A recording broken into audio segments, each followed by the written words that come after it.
This lecture is about factoring by grouping, and so we're going to look at a couple of examples on how to do this.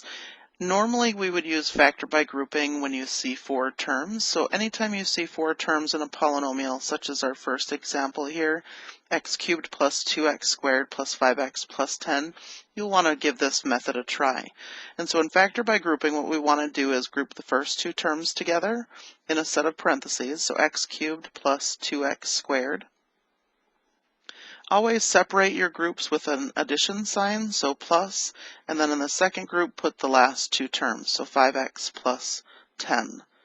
Then you want to factor out the common factor in each of the groups, and our first group is x cubed plus 2x squared, and the common factor there is x squared. So we're going to factor out an x squared, and what we'll have left in the parentheses then is x plus 2, and then our plus sign, and then the thing that's common between the 5x and the 10 is a 5, so we're going to factor out a 5, and we'll be left with x plus 2. And whenever you do this, you should end up with the same thing in both of these parentheses here. We ended up with x plus 2 in both of them, and so what we're going to do is factor that x plus 2 out. So we really just have the two terms here.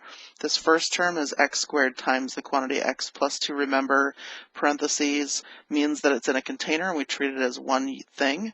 And then plus, we have 5 times the parentheses x plus 2. So again, we're factoring out this x plus 2.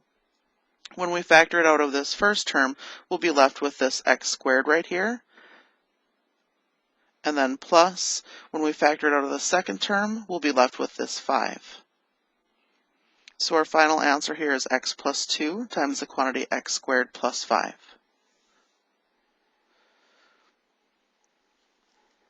In our next example, 8w squared plus 7wv plus 8w plus 7v. So again, we're going to put the first two terms in one set of parentheses, so 8w squared plus 7wv. Separate the two groups with a plus sign, and in the second group, 8w plus 7v.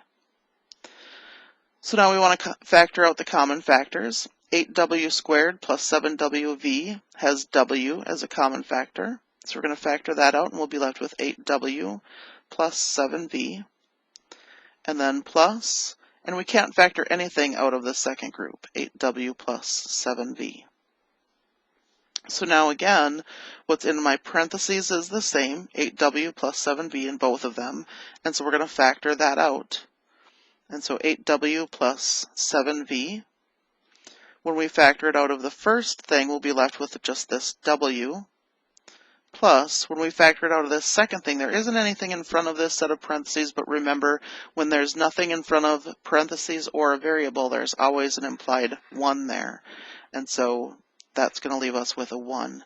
And so we'll have the quantity 8w plus 7v times w plus 1 as our final answer.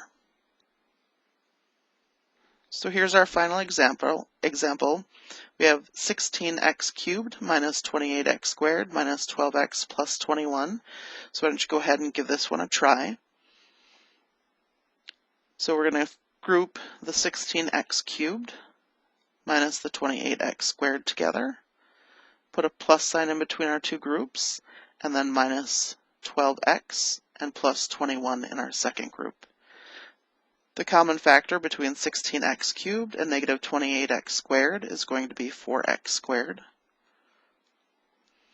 And when we factor that out, we'll be left with 4x minus 7.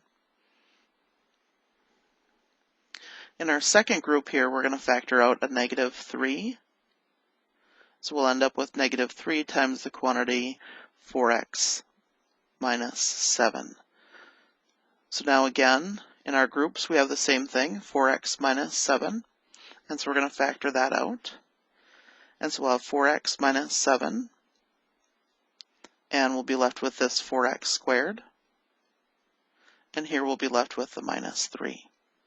So our final answer here is 4x minus 7 times the quantity 4x squared minus 3. Let me know if you have any questions. Thanks.